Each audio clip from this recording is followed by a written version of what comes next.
again, life again, life again, life again, life again, life again, life again, life again.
Jagannath Maharaj Patil यांचं इथं आगमन झालेलं आहे आणि आपण यथोचित त्यांचा छोटेखानी सत्कार या इथं केलेला आहे.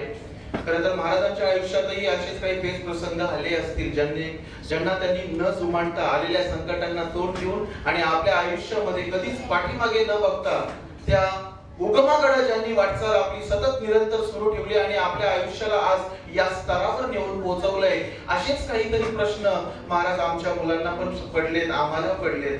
आमच्याही वाटेमध्ये असे काही अडथळे आहेत. आम्ही आपल्याला कॉपी करू इच्छितो, आपल्या सारखंच जीवन आमचंही बनवू इच्छितो. आपल्या आयुष्यात आलेले पेच प्रसंग आणि त्यावर आपण केलेली मात ही आमच्या समोर आपण प्रकट करावी हे आपल्याला निवेदन. खूप खूप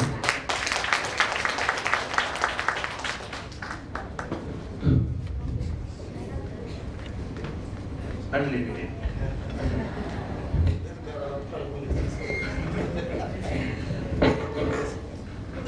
सर्व ह्या लाईफ गेन मेडिकल समूहाच्या संस्थापकांपासून सभासदांपर्यंत या उपस्थित सर्व सक्रिय सज्जनांना मी एक साधा वारकरी व्यासपीठावरून वंदन करतो. माझ्याकडे सोपवलेल्या जबाबदाऱ्या आपण इथं सर्वांनी मला निमंत्रित केलंय आणि खूप मोठं करून इथं प्रेझेंट केलंय. खरं तर मी एक साधा वारकरी माणूस आहे, परंतु मोठ्यांच्या नजरेला सगळं मोठंच दिसतं. इथं तर मोठे बसलेले आहेत. मी लहानच आहे आणि मला लहान राहायलाच आवडेल. या ठिकाणी या समूहात येताना तुम्हाला सगळ्यांना पाहून मला खूप छान वाटतंय, खूप छान वाटतंय. त्याचं कारण शेरे सर मला सांगावंसं वाटतं, तुम्ही शेरे आहात आणि मी शेअर करतोय. शेरे नाही, ते खरंच शेर आहेत, सव्वा शेर आहेत.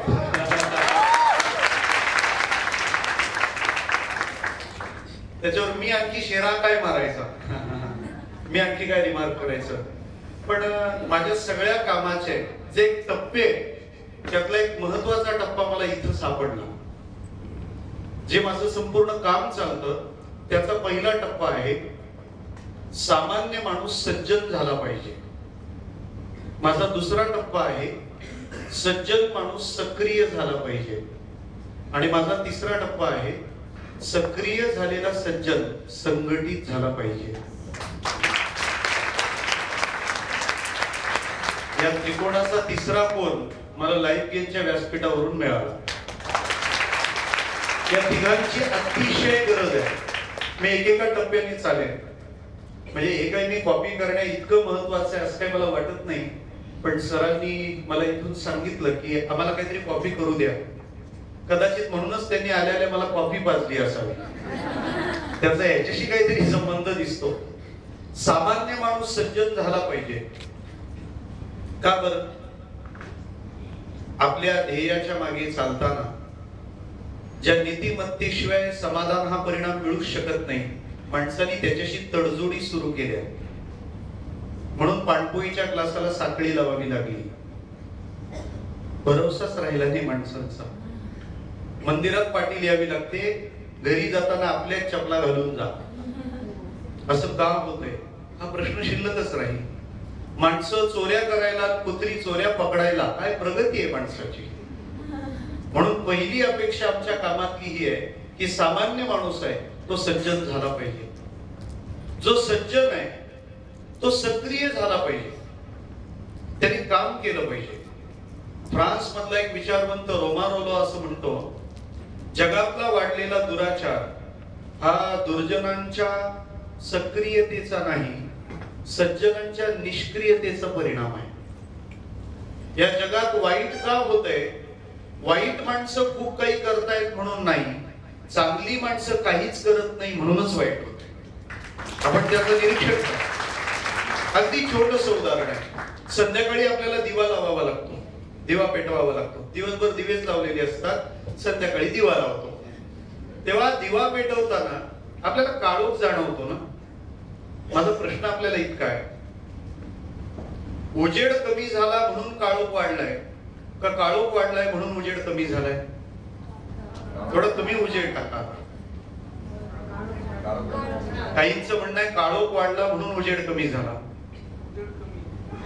आता उरलेल्यांनी तिकडच्या पक्षात मतदान करा. बोला काय वाटतं, फायनल काय धरायचं आपण? उजेड कमी झाला म्हणूनच काळोख. पण काळोखाला अस्तित्वच नाहीये. काळोख हा काहीतरी नसल्याचा परिणाम आहे. उजेड कमी होतो तेव्हाच काळोख वाढतो. काळोख वाढतो म्हणून उजेड कमी होतो हे सत्यही नाही आणि त्याच्यात काही तथ्यही नाही. याचा अर्थ काळोख हा परिणाम उजेड कमी झाल्याचा आहे. मग जर उजेड कमी झाल्यावर काळोख वाढतो तर मग काळोख वाढायला काळोख जबाबदार का उजेड? बोला नक्की. चांगली माणसं चांगलं काम करतात, वाईट माणसं वाईट काम करतात. जगात जर वाईट काम जास्त होत असेल तर त्याला जबाबदार वाईट माणसं का चांगली माणसं? धन्यवाद. चांगल्या माणसाने चांगलं उत्तर दिलं. याचा अर्थ चांगल्या माणसाने चांगलं असून चालत नाही, त्यांनी सतत चांगलं करत राहिलं पाहिजे. दुसरा टप्पा, सामान्य माणूस सज्जन झाला. सज्जन होता तो सक्रिय झाला, ऍक्टिव्हेट झाला, तो काम करू लागला. मला तिसऱ्या पायरीवर यायचं आहे. इथं बसलेला प्रत्येक जण सज्जन आहे आणि सक्रिय आहे. या 2 दिवसांनी आम्हाला काय दिलं तर या सक्रिय असलेल्या सगळ्या सज्जनांना संघटित केलं. त्या मुहूर्तावर मी आज आलोय. त्यामुळे मला खूप आनंद होतोय. खर तर ज्या करता तुम्ही मला इथं बोलावलंय ते बोलायचं माझं हे वय नाहीये. कारण जो प्रश्न माझ्या पुढ्यात दिला साधारण लोक 70 त्याचं उत्तर देतात. I am just 38. मी फक्त 38 वर्षाचा आहे. पण त्यांनी तरी हे बोलायला मला का पाठवलंय मला काही कळत नाही. कदाचित थोडंसं काम त्यांनी अत्यंत आदराने पाहिलं असावं. मला वाटतं कोणत्याही कामाकडे आदराने पाहावं हे लाईफ गेनचं वैशिष्ट्य असावं. कोणत्याही कामाकडे आदराने पाहावं. मला माझ्या आयुष्यातली काही पानं उघडायला सांगितलेली आहेत. खर तर हे जसं वर्ष 2020 आहे ना तसं माझं आयुष्य मला पुनवताना 2020 सारखंच आहे की ज्याच्यामध्ये खूप असे चढ उतार आले, खूप संघर्षही आले आणि त्या संघर्षावर मात करण्याची ऊर्जा परमात्मा देत राहिला आणि त्यामुळे माझं नाव जगन्नाथ आहे. त्यामुळे हे आयुष्य म्हणजे जगन्नाथाचा रथच आहे, सगळे ढकलत ढकलत त्याला चालवत आहे. या सगळ्या वाटचालीमध्ये, या सगळ्या प्रवासामध्ये आज जे कार्य चाललंय अर्थात ती भगवंताची कृपा आहे आणि तो गुरुदेवांचा प्रसाद आहे, आशीर्वाद आहे. मी फक्त निमित्त आहे, ही माझी त्या सगळ्या कामाविषयीची धारणा आहे. कीर्तनाच्या माध्यमातून सध्या आता जे काम चाललंय ते थोडस सांगेन आणि मग याची गंगोत्री सांगेन, म्हणजे मग तुम्हालाही ते जाणवेल की नेमकं कसं कसं इतकं जे काम चाललंय ते सुरू कसं झालं, त्याची सुरुवात कशी झाली किंवा ते कसं केलं गेलं. सध्या कीर्तनांच्या प्रवासाच्या निमित्ताने माझा वर्षाचा प्रवास आहे 1.5 लाख किलोमीटर.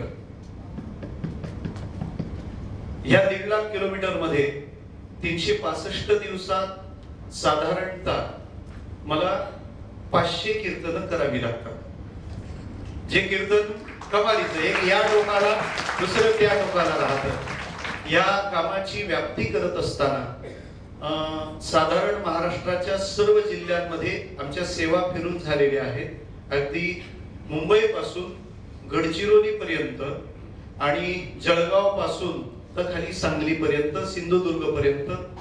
या व्यतिरिक्त महाराष्ट्राच्या बाहेर जाताना राजस्थान असेल, गुजरात असेल, वेगवेगळ्या संप्रदायांची व्यासपीठ असतील आणि या सगळ्या व्यासपीठांवर गुरुदेवांच्या कृपेनं जाण्याचा योग आला आणि हा प्रवास हळूहळू चालत राहिला. आणि चालताना आता मार्च मध्ये जी ट्रॅव्हलिंग प्रांतातली प्रतिदियश कंपनी आहे, मराठी माणसाचं वैभव म्हणून त्याच्याकडे पाहिलं जातं, त्या वीणा वर्ल्डने आमच्या उपक्रमाशी करार केलेला आहे. त्याची पहिली कथा फ्रान्स आणि स्वित्झर्लंडला आता मार्च मध्ये संपन्न होते. या सगळ्या वाटचालीमध्ये अनेक उपक्रम जॉईन होत गेले, जोडले जात गेले. पण या सगळ्याची नांदी, या सगळ्याची सुरुवात फार आधी, अगदी सुरुवातीपासून झाली आहे. आमचं गाव अत्यंत दुर्गम, म्हणजे अजूनही त्या गावात जायला चांगला रस्ता नाही. मला असं वाटतं माझ्या गावचा रस्ता चांगला नाही, पण माझ्या गावचा मार्ग चांगला आहे. मी रस्त्यापेक्षा मार्गाकडे जास्त पाहिजे. अगदी शेतकरी कुटुंबातला आमचा जन्म, म्हणजे मी अगदी 5वी 10वी ला जाईपर्यंत म्हैशी वळायला जायचो रानामध्ये आणि अभ्यास तो तिकडेच करायचा. अनेकांनी कदाचित ह्या कामांचा अनुभव इथेही घेतलेला असेल. आमच्या घरी 4 पिढ्यांची ही संप्रदाय सेवेची एक रीत आहे, एक परंपरा, एक पद्धती आहे. हे सगळं करत असताना, घरचा दुग्ध व्यवसाय सांभाळताना मला हरिकीर्तनाची, भजनाची आवड अगदी तशी मूलभूत म्हणायला हरकत नाही. नाही ते ऑलरेडी मूलभूतच असतात, इतका धिंगाणा आणि गोंधळ असतो. पण मला काही गोष्टी मूलभूत मिळाल्या. कीर्तनाला टाळ घेऊन उभं राहतं. वारकरी कीर्तन बऱ्याच जणांनी ऐकलेलं असेल, बघितलेलं असेल. आता मंडपात आणि मंदिरात जायची गरज नाही. आता कीर्तन तुमच्या घरात पोहोचवलीत जी टॉकीजने, सगळे विलगले. म्हणजे पूर्वी लोकांना जी टॉकीज पिक्चर साठी आवडायची, जी टॉकीज, ती जी टॉकीज आता रोज सकाळपासून कीर्तन करायला लागलेली आहे. होईल, हळूहळू चांगला बदल आहे तो, त्यांनाही कीर्तन आवडू लागली. मग 2.5 वर्षाचा असतानापासून कीर्तनाला टाळ घेऊन उभं राहणं हा माझा पहिला छंद. आणि साधारण 4-5 वर्षाचा असताना मग टॉवेल घ्यायचा, तर डोक्याला फेटा म्हणून बांधायचा. मला आता जो फोटो दिला, छान केलंय, ते स्केच आहे की माहिती नाही, पण अगदी सुंदर तसा फेटा असतो कीर्तनाच्या वेळेला. तुम्ही कीर्तनात भेटा, मग फेटा पाहायला मिळेल. आता इथं शक्य नाही. तर तो टॉवेल बांधायचा, काठी घ्यायची, त्या काठीची विणा, एकाच्या हातात काठी धरायला द्यायची, त्या काठीचा माईक, आणि ते कीर्तन छान चालायचं. मला सांगायचं हे मी का सांगतो आपल्याला, ती विणा काठीची होती, परंतु माझ्यासाठी ती काठी नव्हती, माझ्यासाठी ती विणाच होती. या श्रद्धेनं मी ते कार्य सुरू केलं. कदाचित त्या काठीच्या विणेनच आज मला इथं आणून पोहोचवलेलं आहे. तुमच्याकडे उपलब्ध असलेली छोटीशी सामान्य साधन सामुग्री सुद्धा तुमच्या श्रद्धेने तुमच्यासाठी सर्व काही असतं आणि ते सगळं काही तुम्हाला मिळवून देतं, तुमच्या आयुष्याला सगळं काही प्रदान करतं. मग त्या 5 वर्षाच्या वयात जेवढं येतं ते बडबडत छान गात गावभर हिंडत राहायचं. आणि मग नियम, जो 1 रुपया देईल त्याच्याकडे कीर्तन. बिदाकीची सवय जुनी आहे माझी. मग लोक आवडीनं असायचे. खेड्यामध्ये दुपारच्या वेळेला विश्रांती असायची. या न्यायानं हळूहळू त्या गावात कीर्तन करणं सुरू झालं. आणि पहिलं व्यासपीठावर कीर्तन मी 7वीला असताना गॅदरिंग मध्ये केलं. घरच्यांना पताच नाही, पण भीती, त्याला माहिती पडलं तर पुन्हा नाही म्हटलं तर पुन्हा आपला कोच्च्या व्हायचा. त्याच्यामुळे त्यांना सांगितलंच नाही. आणि वडिलांचा बांधायचा फेटा चोरून आणला. अर्ध्या रस्त्यात ते माझ्या मागे, कारण त्यांचं कुठेतरी सकाळी कीर्तन होतं, मला माहित नाही. माझं गॅदरिंगचं टायमिंग ते होता, तोही फेटा घेऊन गेले. मग दुसरं धोतर होतं ते गुंडाळलं. हे सगळं करताना एक आश्चर्य वाटतं तुम्हाला. मी जेव्हा हे कीर्तन वगैरे सुरू केलं तेव्हा सगळे नातेवाईकांपासून ओळखीपर्यंत सगळे लोक मला हसायचे. पण मला असं वाटतं तुम्ही काही वेगळं करायला निघालं तर तुमचं वेलकम सॉन्ग तुमच्यासाठी असंच असेल. तुम्हाला लोक हसणार. फक्त मला एकच त्यावर भाष्य असं करायचं आहे, जी लोक सुरुवातीला तुम्हाला हसतात नंतर तीच तुमच्या बरोबर असतात. त्याचा फार विचार करू नका. आणि असताना ती तुमच्या पुढे नसतात, ती तुमच्या मागे असतात. ती तुमच्या मागे असतात. ज्यांनी विरोध केला, म्हणजे विरोध म्हणजे विनोदच होता. कीर्तन करायचं, कीर्तन सादर करायचं, या सुरुवातीला किती प्रश्न उभे राहिले असतील, याच्या पोटापाण्याचं काय. दुसरं, हा जॉब कसं काय करेल. तिसरं, ह्याच्याने कसं काय भागेल. ते पार शेवट, याला मुलगी कोण देईल इथपर्यंत. अशी सगळी प्रश्नांची भली मोठी यादी उभी केली जायची. पण मी जुमानलं नाही. पहिल्यापासून डिकलेला आगाऊ माणूस आहे. एखादी गोष्ट मला पटायला वेळ जातो, पण एकदा ती बाब पटली, ती योग्य आहे, एकदा घासून पाहिलं, ताडून पाहिलं की तिच्या प्रती समर्पण हा माझा स्वभाव आहे. म्हणजे भान ठेवून योजना आखा आणि बेभान होऊन अंमलात आणा. ठरवा काय करायचं आहे. ठरलं ना, कळलं ना, तुम्ही म्हणाल मग हे कळेल कसं काय. त्याच्यासाठी एक महत्वाची व्यक्ती आपल्या आयुष्यात लागते. जे काम इथं आता सर करत होते, प्रत्येकात अशी ऊर्जा भरत होते, प्रत्येकाला बलवान करत होते, शक्ती देत होते. त्या तत्वाचं नाव आहे गुरु. माझ्या आयुष्याचं वळण देणारे आणि बदलवणारे एक गुरु मला भेटले. गुरु शब्दाचा अर्थ लक्षात ठेवा. गुश शब्द स्तंभकारो. गु या शब्दाचा संस्कृत अर्थ होतो अंधार आणि रु या शब्दाचा अर्थ होतो हरण करणारा. आपल्या आयुष्यातला अज्ञान नावाचा अंधार जो हरण करतो त्याला गुरु असं म्हणतात. सध्या एक वेगळाच जमाना आलाय. काय गुरु बिरूची काहीच गरज नाही. अरे गुरुची गरज नाही, तशीच सुरू व्हाल तर कसं काय जमेल. काही लोकांनी गुरुपौर्णिमेला गुगल पुजला, चांगली गोष्ट आहे. जागतिक गुरु गुगल. कशाला कोणत्या गुरुला नमस्कार करावा. खरं आहे, एका दृष्टीने त्यांचंही बरोबर आहे. कारण सध्या ज्या प्रांताने समाजाचं भलं करायचं आहे तोच प्रांत समाजाला फसवू लागलाय. त्याच्यामुळे आध्यात्मिक व्यक्तीकडे पाहताना सुविद्यांच्या नजरा साशंक झाल्या. पण तसं नाहीये. अध्यात्म पवित्र आहे, अध्यात्म शुद्ध आहे. फक्त ते समजून आम्ही तिथे गेलो पाहिजे. आमच्या जाण्याच्या वेळेला आमचे बुद्धीचे डोळे उघडे असले पाहिजेत. अडचणीने अंध झालेला माणूस कुठेही डोकं टेकतो. यातही एक सूत्र ध्यानात ठेवा. गुरुदेव भेटले ना तर तिथं डोकं लावा, तिथं डोकं लावू नका. तिथं डोकं लावा, तिथं डोकं लावू नका. आणि डोकंच लावायचे असेल तर डोकं टेकायच्या आधीच काय लावायचं ते लावा. आधीच अभ्यास करा. लाईफ गेम माझं भलं करणार आहे का विचार करा, फार विचार करा. पण एकदा विचार पक्का झाला मग परत मागे जायचं नाही. हा यशाचा राजमार्ग आहे. हा राजमार्ग निघालो आम्ही, मग मागे बघायचं नाही. फिरून मागे पाहू नका, ही धारणा, ही भूमिका राहते. आता गुगलला गुरु मानतात, चांगली गोष्ट आहे. मी एकाला विचारलं काय गुगल तुझा गुरु कसं काय. तो म्हणाला काही टाईप करा, सर्च मारा, लगेच माहिती मिळते. बरोबर आहे? माझ्या माहितीप्रमाणे हेच काम करतं ना गुगल. मग कशाला गुरु पाहिजे? मी त्याला म्हटलं काही टाईप करा आणि सर्च करा, सर्च मारा, सगळी माहिती येते, हे गुगल करेल. पण सर्च करण्यासाठी टाईप काय केलं पाहिजे हे सांगणारा असतो त्याला गुरु म्हणतात. आणि आपल्या आयुष्याला असे मार्गदर्शक इथे मिळाले, आपण भाग्यवान आहोत. म्हणून त्या गुरुदेवांना आपण वंदन केलं. आणि माझ्या बाबतीत माझं जे सर्वस्व आहे, माझं जे सार आहे ते गुरुच आहे. मी मात्र निमित्त आहे, मी त्यांचा बाहुला आहे. ते माझ्याकडून सगळं करून घेतात अशी माझी पूर्ण धारणा आहे. मला असं वाटतं की तुम्ही सगळे माझ्यावर जे प्रेम करता, सद्भावाने ऐकताय, अत्यंत श्रद्धेने श्रवण करताय. खर तर हे व्यासपीठ आम्हाला फार सिरियसली तुम्ही घ्यावं असं नाहीये. हा प्रांत थोडा निराळा आहे, पण तरी तुम्ही हे सगळं करता, हा सुद्धा त्या गुरुदेवांचा प्रसादच मी मानतो. आणि आयुष्यात ते फार गरजेचे असतात. जरा सोपं बोलू का? आयुष्यात मोठं व्हायला गुरु लागतो की नाही मला माहित नाही, पण मोठं झाल्यावर मोठं राहायला गुरु लागतोच.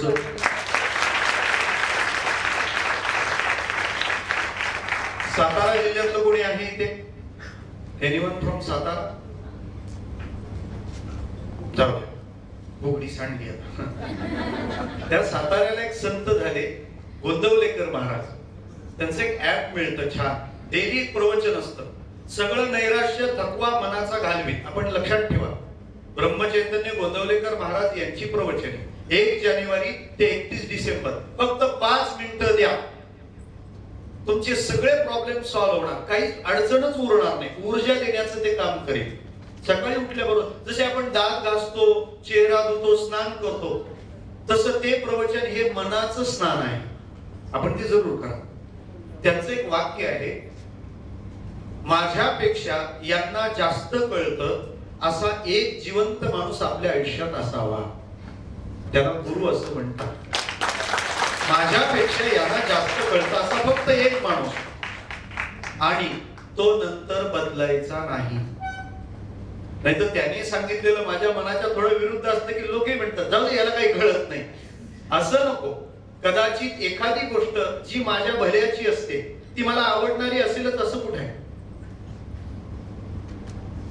जे माझ्या भल्याचं असतं, जे माझ्या बऱ्याचं असतं, ते बऱ्याचं वाटणं याच्यात अंतर आहे ना.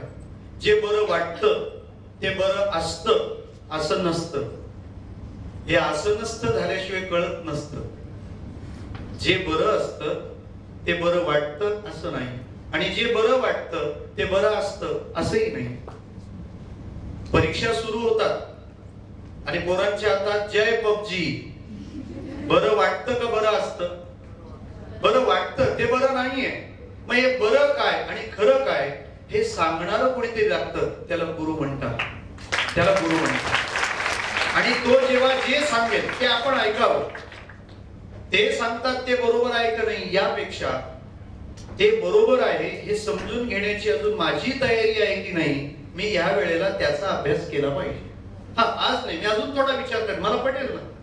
आणि गुरु शेवटपर्यंत ते काम करतात, ते काम करतात. गोष्ट ऐकायला आवडेल ना छोटी? कीर्तनकाराची सवय, तो जागा होता आमच्यातला. एक पैलवान होता, सगळ्या कुस्त्या जिंकल्या, इतक्या ऑलिम्पिक पर्यंत पोहोचला, गोल्ड मेडलिस्ट घेऊन आला, सगळीकडे सत्कार झाले.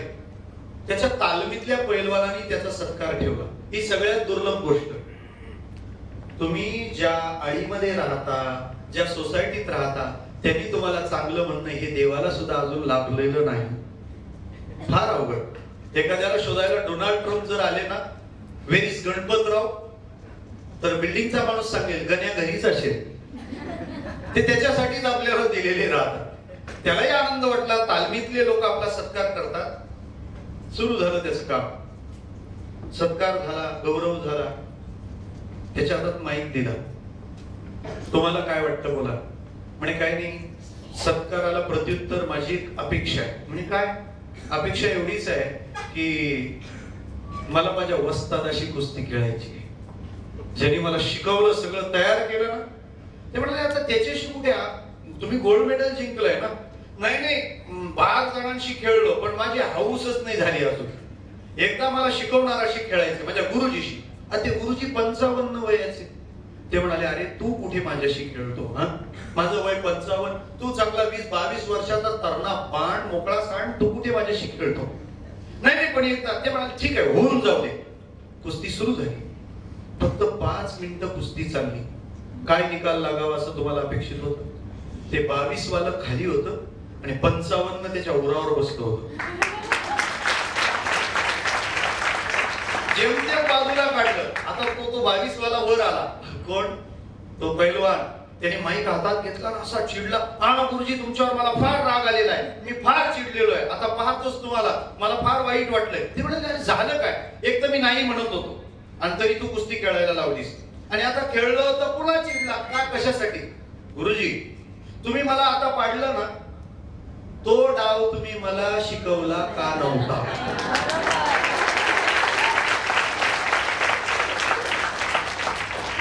पुढे ऐका. गुरुजींनी सांगितलं तो आजच्या दिवसासाठी ठेवला होता.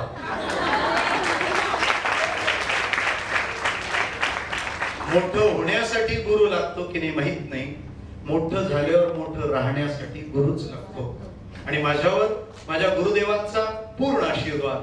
आम्ही श्रद्धेची स्वप्न किती वाहू शकलो हा प्रश्नच आहे, पण जे ते करून घेतात ते करून घेतात. आता त्यांनी मला सांगितलेल्या टिप्स मला वाटतं त्याच मी सांगणं जास्त इष्ट राहील. कारण त्यांनी मला जे सांगितलं ते मी माझ्या ऐकलेलं जीवनात सगळं उतरवण्याचा प्रयत्न केला. जे मी ऐकलं त्यांनी मला जे सांगितलं ते जगण्याचा मी पुरेपूर आटोकाट प्रयत्न केलेला आहे. नाहीतर काय होतं, त्या भावा मला सातारकरांचं एक वाक्य आहे, लोक ऐकतात पण ऐकतच नाही. आपला प्रयत्न तो असावा आपण जे ऐकावं ते आयुष्यात आपण ऐकावं, म्हणजे तसं करावं. Do as directed. त्यांनी मला सांगितलेल्या काही गोष्टी आहेत ज्या तुम्हाला तुमच्या कामात अत्यंत उपयोगाला येतील. त्यांनी मला पहिली गोष्ट सांगितली, तुझा चेहरा सतत प्रसन्न पाहिजे. प्रसन्नता हा त्यांनी मला दिलेला संदेश आहे. ते म्हणाले का?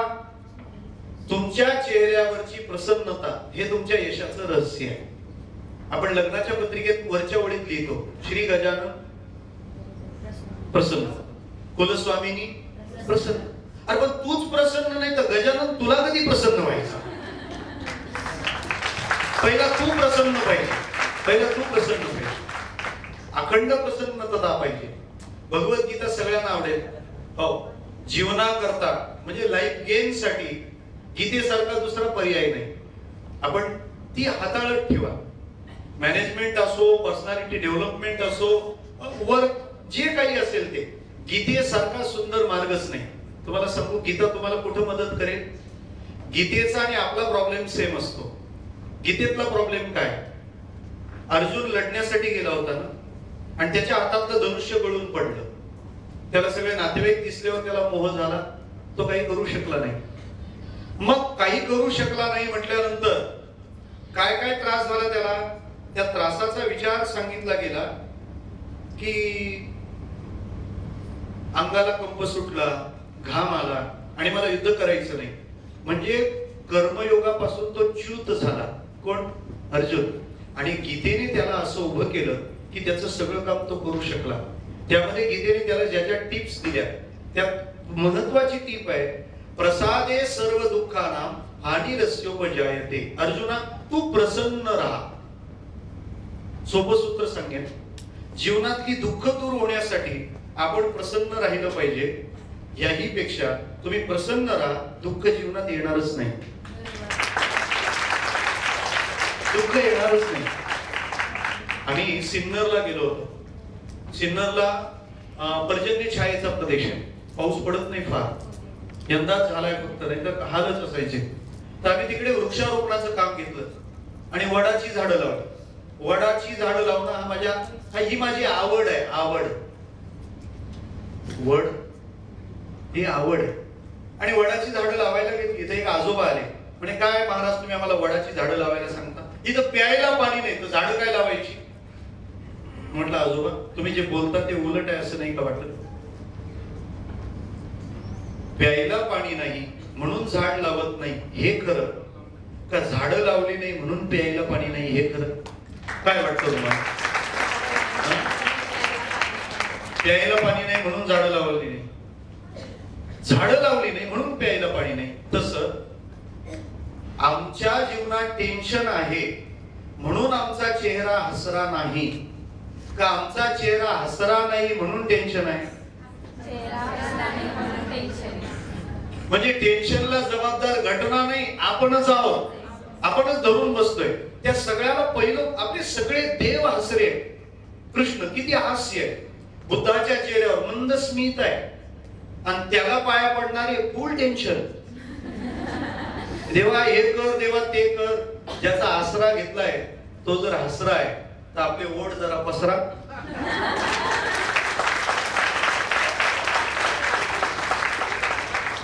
आणि खरोखर असलं पाहिजे. सेल्फी साठी असतं तसं नको, नुसतेच ओठ पाहायचे. फार अवघड आहे. त्या फोटोग्राफर लोकांचंही काम वाढलंय, बरोबर ना? हो, आपल्याला ते सांगतात, हो प्लीज थोडा हसा. हे त्यांनी सांगावं काय दिवस आलेत आपल्यावर.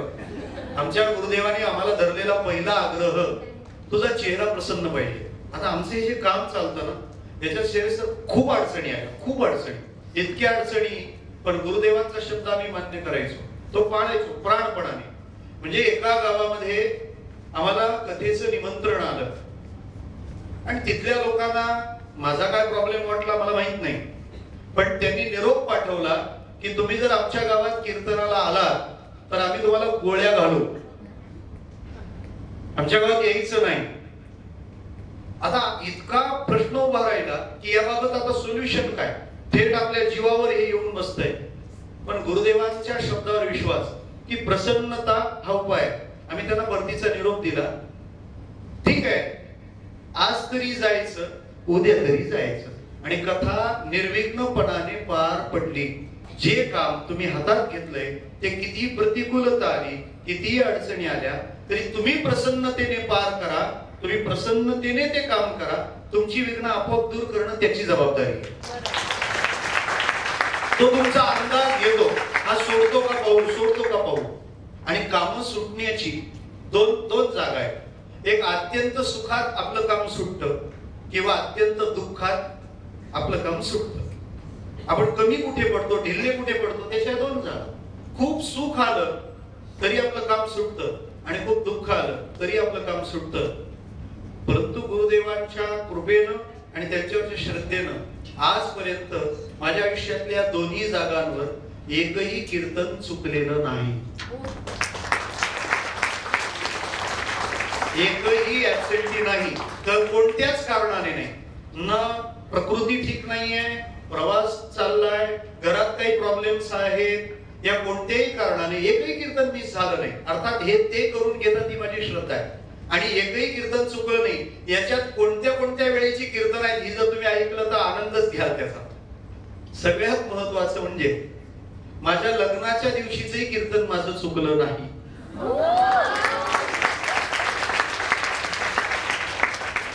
1 मे 2008 श्याम सुंदर महाराज सोन्नर म्हणून एक पत्रकार आहे, ज्यांची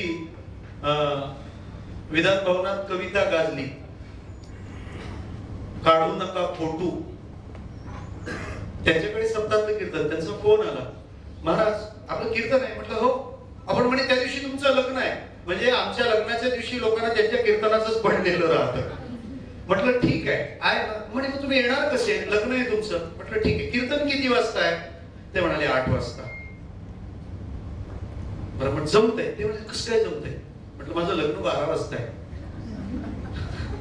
दुपारी 12ला लग्न लागलं, 4 वाजेपर्यंत रिसेप्शन चाललं, 6 वाजता ड्रेस चेंज केले आणि 8 ते 10 कीर्तनाला दोघं निघून गेलो.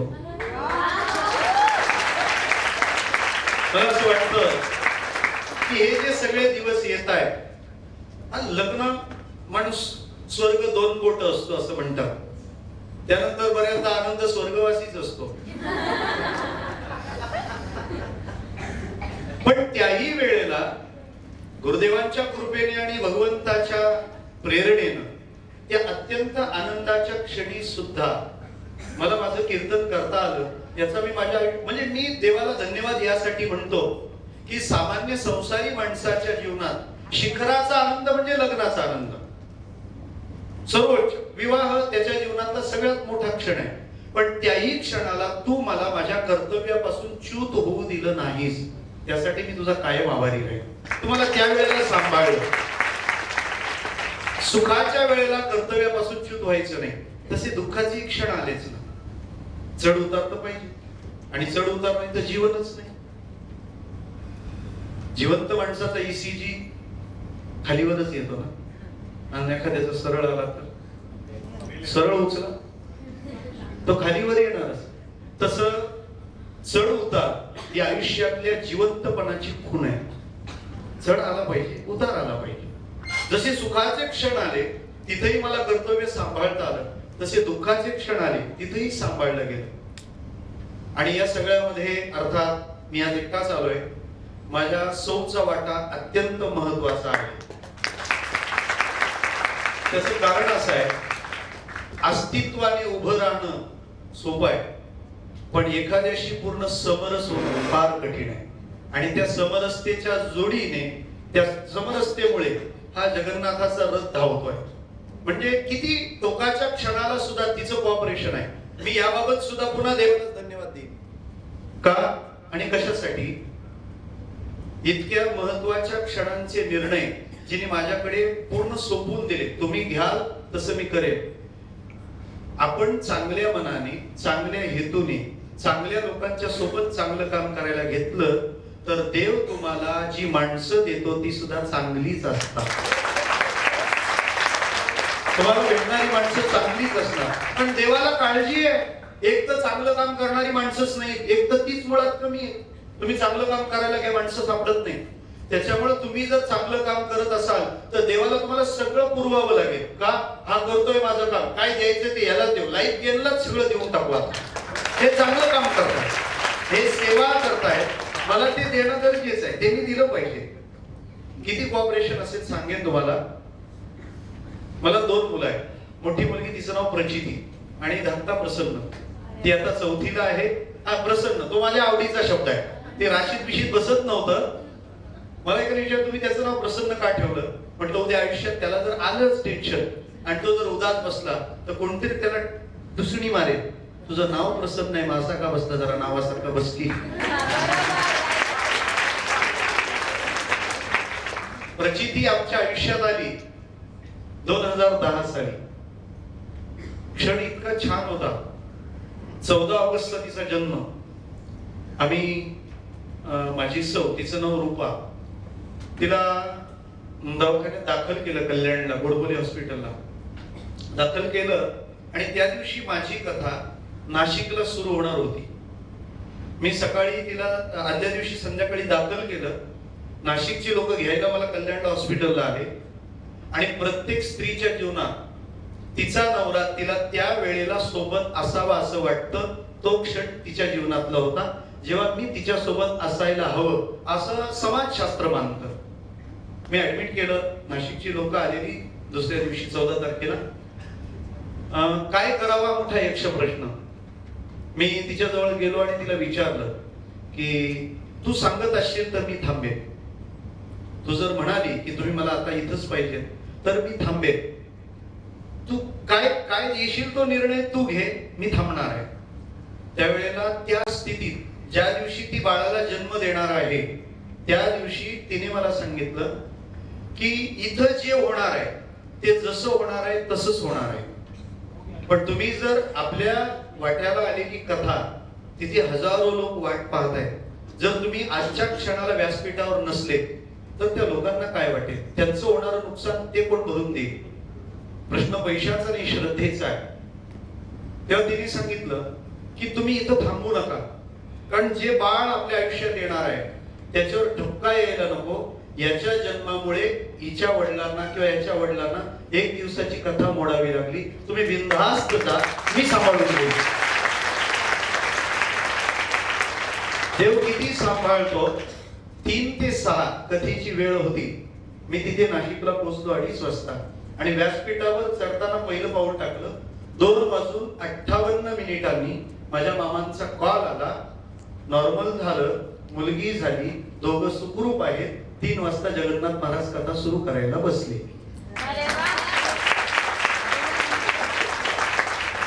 चांगलं काम चांगल्या हेतूने चांगल्या लोकांच्या सोबत करावं, देव तुम्हाला देणारी माणसं चांगलीच ठेवेल, हा अनुभव आहे. आपण हे करत राहावं आणि असा प्रत्येक क्षणाला आपल्याला अनुभव येत जातो, प्रत्येक क्षणाला येत जातो. आणि हे फक्त मी इथून बोलतोय, पण मला विश्वास आहे माझ्या पुढ्यात बसलेल्या प्रत्येकाच्या आयुष्यात असं घडलंय. तुम्ही ते चांगलं काम त्या त्या वेळेला केलंय आणि त्याचे परिणाम तुमच्याकडे उपलब्ध आहेत. मग हे सगळं ध्यानात आल्यानंतर जीवन अधिक लोकांसाठी द्यावं असं ठरत गेलं. मग निरनिराळ्या उपक्रमांचं आयोजन करणं. जवळपास आम्ही अयाच्या कुळतानेच असतो, म्हणजे तुम्ही दक्षिणा एवढीच द्या तेवढंच करा असं न सांगता अव्यातपणे फिरत असताना सुद्धा फक्त लोक देतात आणि त्याच्यातून काम चालतं असं लोकोपयोगी कामासाठी आम्हाला वर्षाला 15 लाख रुपये लागतात. ते सगळे 15 लाख रुपये याच्या व्रताने लोकांकडून येतात आणि लोकांसाठीच वापरले जातात. आमच्या उपक्रमाची तुम्हाला पुढच्या वर्षी निमंत्रण पत्रिका आहे बरं का शेरे सर, जरूर सगळ्यांना घेऊन या. आम्ही आता 2 दिवसापूर्वी आलोय. आमचा 31 होता पंढरपूरला. तेवढा एक कोणतं मॅचिंग आहे 31 आणि पंढरपूर. व्यसनांमध्ये गांजलेली लोक आज तरुणाई. आज तो 31 म्हणजे बेवडेपणाचा वाढदिवस आहे. त्या दिवशी बेवडेपणा जन्माला येतो. नवीन सभासद त्याच दिवशी नोंदणी होतात, बरोबर. तेच म्हणतात तुम्ही त्याला सभासद नोंदणी.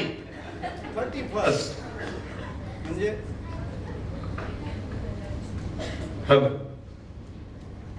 म्हणजे त्या माईकवर जेवढा वेळ बोललो आता तेवढंच या माईकवर बोलेन असं नाहीये. मी 5 मिनिटात थांबणार आहे. अव्वाच्या सव्वा बोलल्यासारखं होईल. संवाद झालाय. 31 ला काय करायचं तर मुलं तरुण चुकीच्या मार्गाने लागतात आणि तुम्हाला सगळ्यांना बघून मला का बरं वाटतं माहितीये, आमचं काम ज्या लोकांसाठी आहेत ना ते तुम्ही आहात, ते तुम्ही आहात. आम्हाला तरुण पाहिजे, पण सध्या स्थिती सर इतकी वाईट आहे ना, आजचा तरुण संध्याकाळी तरुण आणावा लागतो, त्याला चालता येईना, रोड सापडेना. स्वाध्याय परिवाराचे प्रणेते पूज्य पांडुरंग शास्त्री आठवले, फार मोठं व्यक्तिमत्व, तत्वज्ञान विद्यापीठ बाजूला आहे. त्यांचं एक वाक्य आहे, वसंत ऋतू हे सृष्टीचं तारुण्य आहे. वसंत ऋतू हे सृष्टीचं तारुण्य आहे आणि तारुण्य हा जीवनाचा वसंत ऋतू आहे. त्याच्यामुळे माझ्या पुढ्यात बसलाय हा सगळा वसंत आहे, हा सगळा वसंत आहे. आणि या वसंताला उसंत घ्यायची नाहीये, त्याने काम करायचंय, त्याने सतत काम करायचंय. आणि हीच तर खरी जोडी आहे. म्हणजे समाजातला तरुण हा वसंत आहे आणि तो सत्पुरुषाशी जोडला पाहिजे जे संत आहे. मग आज समाजाला चांगले परिणाम हवे असतील तर या 2 गोष्टी एकत्र याव्या. कोणत्या? वसंत वसंत वसंत वसंत वसंत वसंत वसंत वसंत वसंत आणि वसंत तुम्ही काम करायचं. मग ही मुलं व्यसनाकडे जातात, यानं करावं काय? म्हणून 5 वर्षापूर्वी आज येणार होते तेही पाहुणे आपल्याकडे, आदरणीय शिवाजी भाऊ अधिकारी, त्या माणसाने युक्ती काढली आणि 31 ला उत्सव करायचा ठरवला. आजा पर्वत शहापूरच्या त्या डोंगरामध्ये. तुम्हाला आश्चर्य वाटेल, 2,000 ते 2,500 तरुण 31 ला हरिभजनामध्ये अगदी तल्लीन होऊन नाचत होते. आमच्या सगळ्या उपक्रमातला आवडीचा उपक्रम तो हरिभजनाचा नाद. बस इतके रंगले की नादच नाही करायचा आता. इतका आनंद घेतला आणि तो उपक्रम आपण उपस्थित केला तो पंढरपूरला. अजून एक उपक्रम जो शहापूरला चालतो, श्री शहापूर महोत्सव, तोही करताना अयाच्या व्रतानेच केला. पहिल्या वर्षी 2.5 लाख रुपये खर्च झाला. आम्हाला जे लोक दक्षिणा देतात त्यातला वाटा असतो आणि तो असावा बरं का. आपण जे करतो त्याला देवाचे सत्पुरुषांचे आशीर्वाद जर मिळावे तर मी एक गणित सांगतो. खरं तुम्ही सगळे गणितच चालू होती, आमचं थोडंसं वेगळं गणित तुम्हाला ऐकावं लागेल. तुम्हाला नफ्यात फायद्यात जे 10 रुपये येतात, जे तुमचे 100 रुपये आले तर त्यातले 10 रुपये बाजूला काढायचे, 90 तुमचे, 10 बाजूला काढले, त्याचे 4 तुकडे करा. 2.5 रुपये देवासाठी, 2.5 रुपये देशासाठी, 2.5 रुपये समाजासाठी असू द्या, आणि 2.5 रुपये जे आपण मिळवलंय, जे आपण कमावलंय, ते आपल्याला जिथून मिळालंय त्या स्थानांसाठी असू द्या. फक्त 10 रुपये देऊन बघा, तुमच्या 90ला धक्का लावण्याची कोणाची हिंमतच नाही. 10 रुपये देवासाठी असावे. मग देवासाठी म्हणजे मंदिरांना डोनेशन द्या असं नाही, असं नाही. एखादा चांगला उपक्रम आहे, प्रत्येकात देव राहतो ना, मग त्याच्यासाठी काम करा.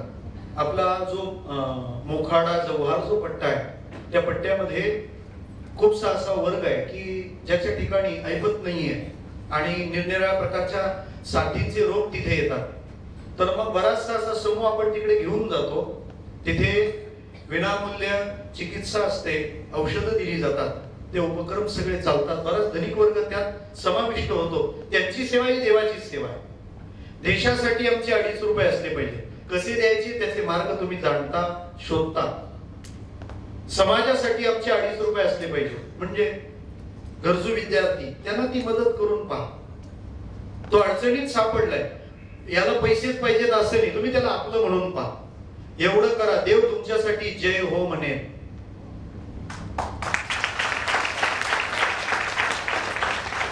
आम्हाला तत्वज्ञान तर कुठूनही मिळतं. थँक्यू मत कहना, जय हो त्याच्यासाठीच म्हटलंय मी.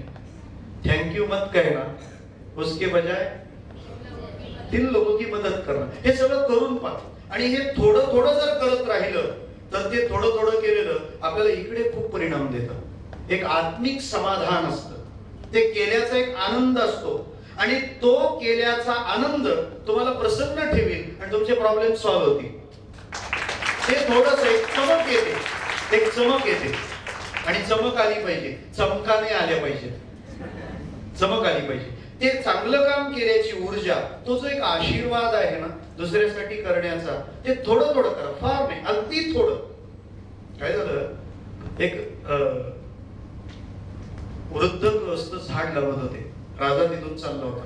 राजाने विचारलं, कसलं झाड लावताय? आजोबाचं वय 80 वर्ष होतं.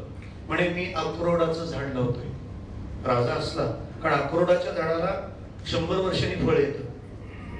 ते म्हणाले, आजोबा तुमचं वय 80 आणि हे 100 वर्षांनी फळ देणार झाड कशासाठी? ते म्हणाले, हे मी माझ्यासाठी नाही लावत आहे. 100 वर्षानंतर इथून कोणीतरी जाईल ना, तेव्हा तो या झाडाच्या सावलीत बसेल आणि भुकेलेला माणूस या झाडाची फळं खाऊन तृप्त होईल. त्याने तेव्हा तृप्त व्हावं म्हणून हा आजोबा आज झाड लावतोय. तो राजा इतका खुश झाला, त्याने सोन्याच्या 10 मोहरा त्याच्या हातात दिल्या. आजोबा बस मी खुश आहे. आजोबांनी काय सांगितलं माहिती, राजा हे अक्रोडाचं झाड नाही, हे परोपकाराचं झाड आहे. अक्रोडाच्या झाडाला 100 वर्षांनी फळ येतं, परोपकाराच्या झाडाला लगेच फळ येतं. ते म्हणाले, कसं काय? म्हणे, मग तुम्ही मला सोन्याच्या 10 मोहरा दिल्या, हे फळ नाही का? मला लगेच फळ मिळालं. तो राजा इतका खुश झाला, त्याने पुन्हा 10 मोहरा दिल्या. आजोबा परत म्हणाले, अक्रोडाच्या झाडाला वर्षातून एकदाच फळ येतात, माझं झाड परोपकाराचं आहे, दुसरा बार पण लगेच आला बघ म्हणे. हे थोडं थोडं असू द्या, जीवन सुंदर होईल. आणि या सगळ्या कर्माचा परिणाम, तो जो आनंद आहे, तो आनंद आम्हाला वाटता आला पाहिजे. आम्ही आनंद वाटला पाहिजे, आणि आनंद वाटल्याने आनंद वाटला पण पाहिजे, आणि आम्हाला आनंद वाटेल असं आम्ही करत राहूया. मग बळ आणि ऊर्जा तो देतो ना, तो सगळं बळ बरोबर पुरवतो, सगळं बळ बरोबर पुरवतो. म्हणजे कधी कधी आम्हाला कीर्तन करताना इतकं सलग असतं की जवळपास दिवसाला 7-7 तासाचं टॉकिंग वाटायला येतं.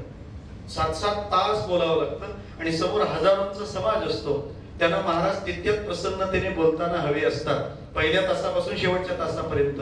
हे कोण पुरवतो? हे तो पुरवतो. मला असं वाटतं त्याच्याकरता थोडंसं करण्याची सवय जर असेल तर हे सगळं सोपं जाईल.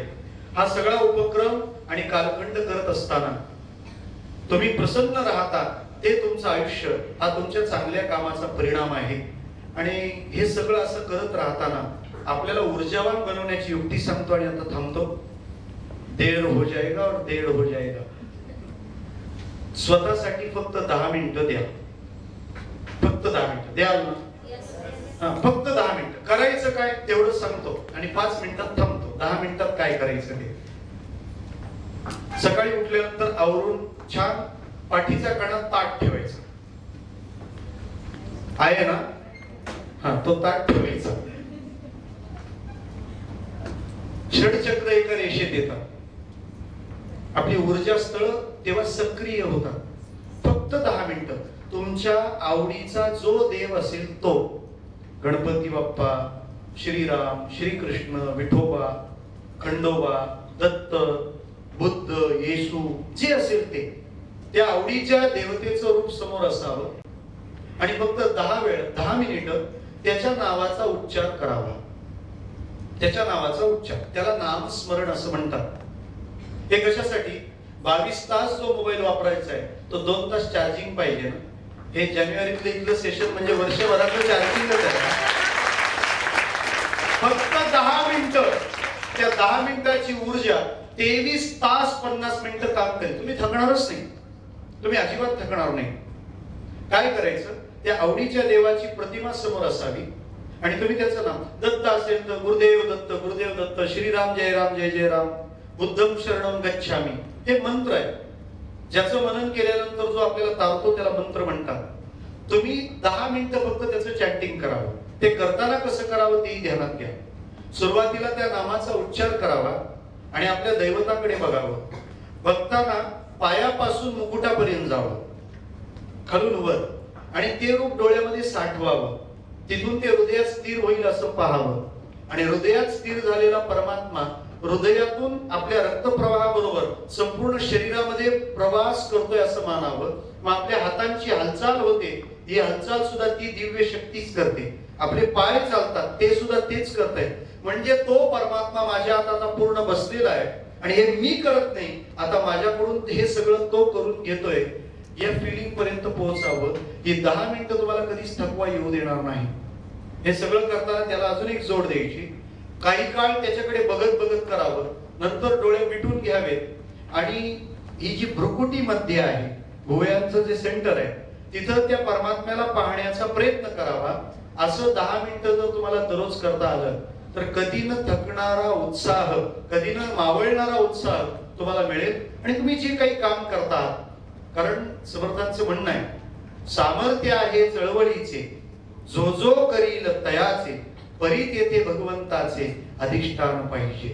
आपलं एक ईश्वर, एक उपास्य दैवत ते तिथं असावं आणि त्याला नमस्कार करून आपल्या सगळ्या चांगल्या संकल्पना कराव्यात. मला असं वाटतं हा उपाय आपल्याला थकू देणार नाही. इमर्जन्सी नंबर आहे 108. त्यापेक्षा सोपं सांगू? तुम्ही म्हणाल इमर्जन्सी आहे, मग इमर्जन्सीच्या वेळेला बघू. नाही, हा नंबर रोज डायल करत ठेवला तरच इमर्जन्सीत लागतो. त्याला सांगा आणि तो माझ्या सोबत आहे, त्यामुळे मी यशस्वी होईल. मला असं वाटतं परमात्मा प्रत्येक वेळेला माझी काळजी घेतो. मी त्याचा अतिशय लाडका आहे, त्याचं माझ्यावर अतिशय प्रेम आहे आणि त्याचं प्रेम आहे म्हणून तर मला लाईफ गेनशी जोडलंय. हे त्याचं माझ्यावर असलेलं प्रेमच आहे ना. मग मी जर त्याचा लाडका आहे तर मला चिंता करण्याचं काहीही कारण नाही. मी यशस्वी होणार, मी समाधानी होणार आणि मी नुसता समाधानी होणार नाही, मी सगळ्यांना समाधानी बनवणार. मीच यशस्वी होणार नाही, सगळ्यांना यश मिळेल असा माझा जीवनाचा व्यवहार असेल. मी जास्त बोललो, खूप बोललो, परंतु तुमच्या सगळ्यांचं श्रवण आणि अनुसंधान मला मोहात पाडत होतं. आपण जेवढं मोठं म्हणून मला बोलावलंय, मी खरंच तेवढा मोठा नाही. मी माऊलीचा, ज्ञानोबा तुकोबांचा एक सामान्य वारकरी म्हणून आहे. फक्त जे अनुभवलं, जे पाहिलं, जे काही कळलं ते आपल्याला मिळालेलं सगळ्यांना सांगावं या हेतूनं तुमच्याशी हितगुज करतो. हितगुज केलं तेव्हा यात जे योग्य आहे, अनुकरणीय आहे, तो गुरुदेवांचा प्रसाद समजा.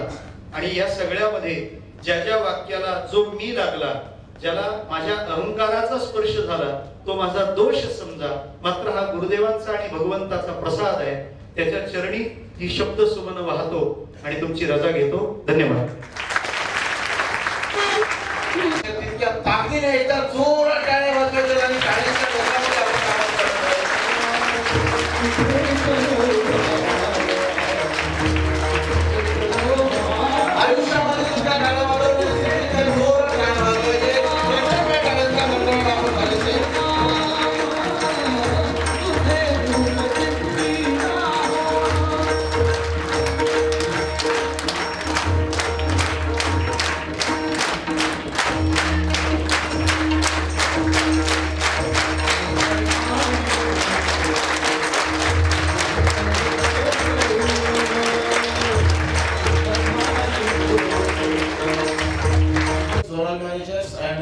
respected directors, please come on the stage for photography.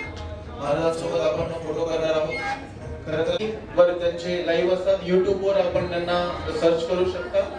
Videos आहेत, कीर्तनं आहेत, एक एक शब्द एका शब्दाने सुद्धा आपल्या आयुष्याला एक चांगलं वळण लागू शकतं.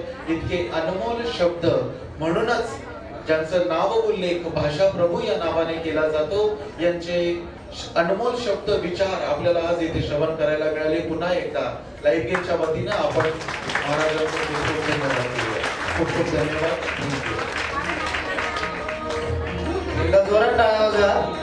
खरंच मी तर असं म्हणेन, देवाने चाफा निर्माण केला पण चाफ्याला सोन्यासारखी किंमत दिली नाही. देवाने सोनं निर्माण केलं पण सोन्याला चाफ्यासारखा सुगंध दिला नाही. आणि मी तर असं म्हणेन की आपल्याला ज्यांचं व्यक्तिमत्व एवढं छान आहे त्यांच्यासाठी त्यांना सोन्याची पण किंमत आहे आणि चाफ्यासारखा पण सुगंध की जो महाराष्ट्रामध्ये नव्हे तर पूर्ण भारतामध्ये त्यांच्या वाणीतनं पसरतोय, असे आपल्याला लाभलेले जे महाराज आहेत त्याच्यासाठी आपण जोरात टाळ्या वाजवूया.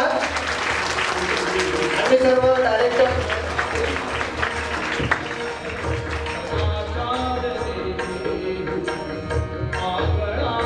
पुन्हा एकदा जोरात टाळ्या वाजवा.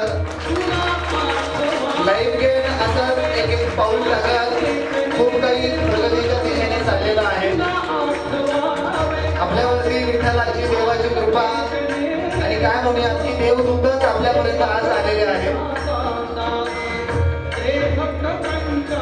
त्यांचे विचार अतिशय मॅजिक पद्धतीने आपल्यापर्यंत आले आणि खूप त्याचा फायदा आपल्याला या जीवनामध्ये होणार आहे आणि आपलं आयुष्य बदलून जाणार आहे. धन्यवाद. एकदा जोरात टाळ्या. आपण रोज हसत चला आणि हसण्यानेच आपले आणि आपलं टेन्शन दूर पळवा.